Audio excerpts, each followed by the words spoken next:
And we're just off the coast of the Carolinas now, in the Outer Banks area, and that's the direction we understand the storm is headed.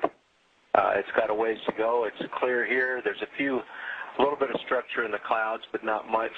I take that back. There's thin stuff that's actually spiraling way out here.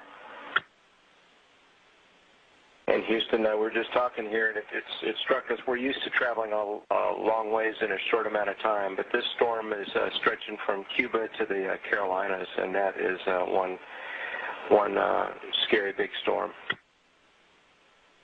Yeah, you bet, Mike. I mean, it was almost 6 minutes that you guys were directly over that thing, so that just gives us a little bit of the scale. It's pretty incredible.